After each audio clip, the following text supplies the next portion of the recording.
Okay, I'm not sure how to start. It is about past 1 o'clock in the morning. This is gonna be my conversation about something that I was going through, haven't gone through for a while. I'm not gonna start private against it. I'm still going through it. No, I'm not. I don't know how I blocked it, but I'm gonna be talking about alternate reality, where my reality changes. So I'm not sure where to start. So no point for me to start from the beginning because it would take too long. And since a lot of memories have been kind of wiped. In the past, I would say maybe 15 years, there's been a lot of movies, TV shows, and these writers that write these alternate reality, I'm sure it's because they've experienced it and then they decide to either do it in comic book format, movies, or TVs. And not something they just imagined. I can use so many different past lives I had, but the one that I had the most, the one that probably freaked me out the most was waking up. And I'll give you an idea. I'm in Montreal, and my father, in April 29, 1973, I was just 11. He bought a house in NDG, which is a borough in Montreal. But I would wake up in that house, and whatever knowledge I have now, memories, is exactly what it is. But then I would wake up in this other house in a totally different area. And at that time, I did not know which area it was, because I guess maybe because I was just 10 years old or 11. Totally different. We call them duplex when you buy a house that has the top floor rented, the middle, and then the basement. It's called a duplex, even though you may have a basement. Anyways, but this other house was somewhere else, a little bigger. And I remember because running, and there was one room where my father's room would be, there'd be another door that would connect to another room, which would be this large corridor, which we made into some kind of a closet. And I remember very, very well. Well, the older I got is what I started realizing more and more. So, for example, on this earth is slowly the memory of that reality, that earth just slowly slips away. Not right away, it just slowly slips away, where I learned to accept this reality, and then that reality no longer exists and I completely forget. It's almost like, when you wake up in the morning and you remember your dream so perfectly, so vivid, and then all of a sudden, if you don't write it down, then all of a sudden, whatever you dream about, you don't remember at all.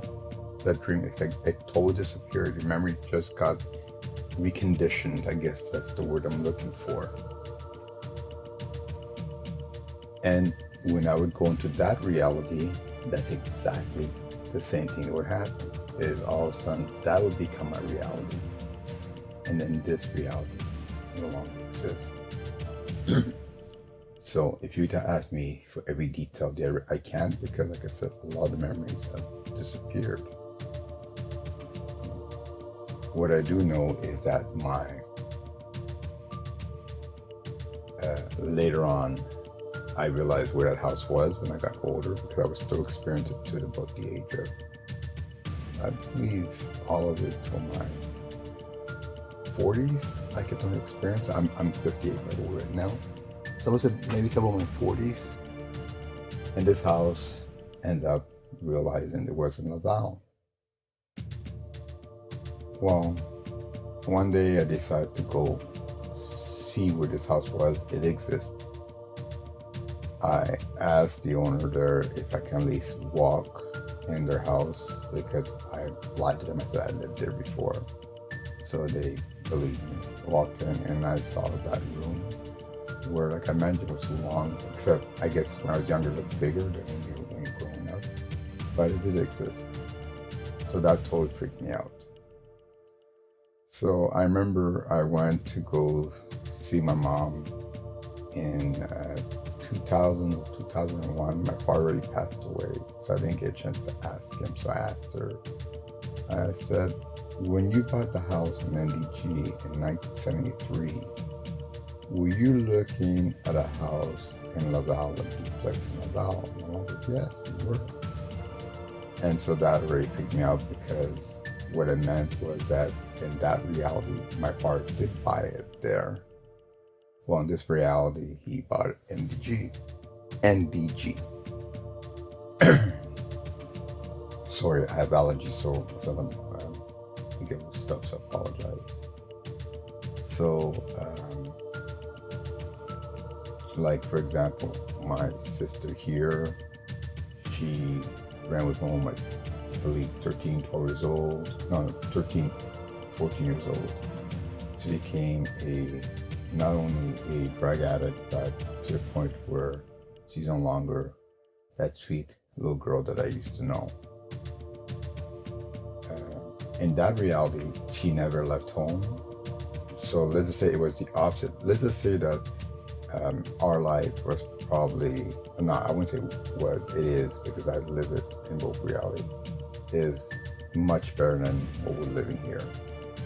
In this reality, I come from a very dysfunctional family. And in that area,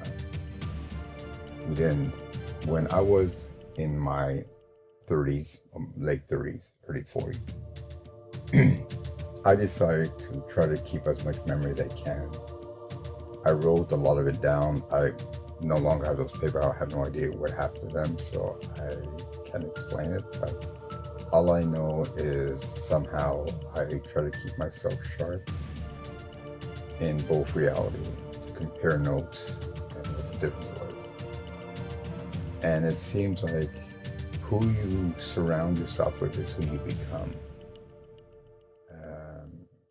The relationship of friends we made in NDG compared to relationship we made in Laval was very different. So that kind of formulate and formed our experience, which was different there compared to here.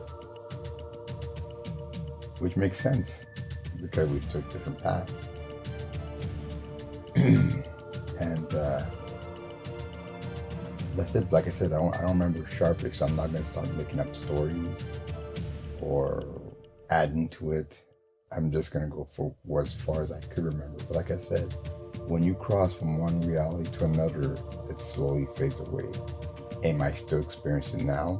If I am, somehow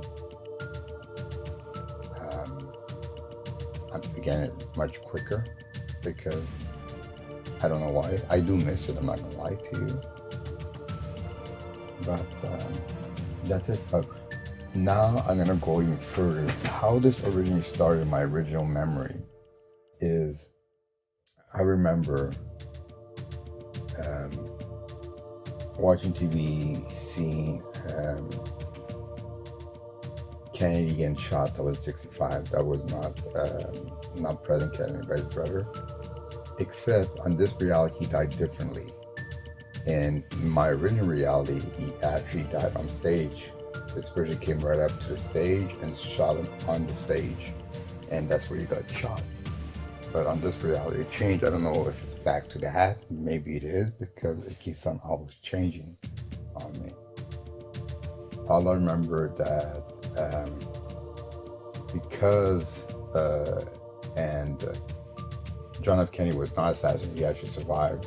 And all I know that in, I believe it was 1972, just when we had the big winter storm, that's what I remember, is I remember seeing these missiles up in the sky coming down. I guess that would be nuclear missiles. I mean, all I remember is bright light, everything disappeared. Then all of a sudden I woke up and I'm back, like the whole world was destroyed. That's my understanding. And I woke up where nothing happened. And this has happened to me a lot of times, where I've seen disasters, I've seen history change, where John F. Kennedy died in 1962, 1962, then it was in 1963, and it's all I know is that everything that happens for a reason. History just changes on me. But like the one that sticks out the most is my house, living from NDG to Laval and wake up into reality, seeing what happens to my future, my family's future. And I guess, I hope my voice is clear. That's it. I've had other different experiences which I talk in the books, but at one time, now that, I don't remember it, but I remember writing it, so that's why now I'm talking more about what I remember writing. That experience I no longer remember as I used to before it was so clear, where, what was his name again? He was a famous escape artist, Houdini, that's it. Where I even had the original film, and I remember, not a movie version one, not the one with Tony Curtis, but it was where he died in this container, and then here in history is he actually died in my own city, Montreal. That's where he got the pain. I think then he went to Boston or whatever it was. But those are little things that change in my reality. If history is still changing, most likely it is. Just I'm not feeling the whole Mandela's effect. I was one of those guys that remembers him passing away younger. People talk about that he died in prison. That part I don't remember. I only remember is that he died. He died at least 10, 15 years before he actually died. That part I do remember. Where he died, I'm not going to start saying it was in prison, because that would be me making up the whole... you can believe I'm making up now too, but you understand what I'm saying. All I know is that he died much earlier.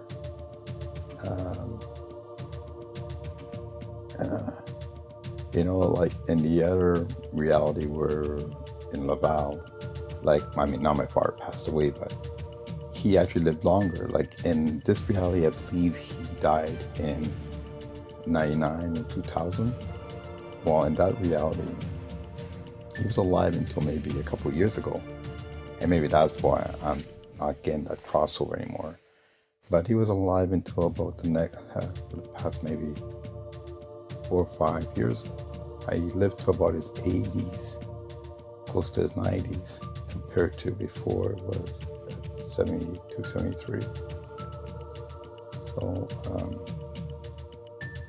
but it's amazing that how life is so different from one reality to another, from our experience. But that's what I've gone through. Anyways, I don't know what else to say, so I'll let it go, and that's it. So, anyways, thank you. This is one of the scariest things to ever talk about. That people are going to look at you as you have issues, and but you know what? I'm 58. I got nothing else.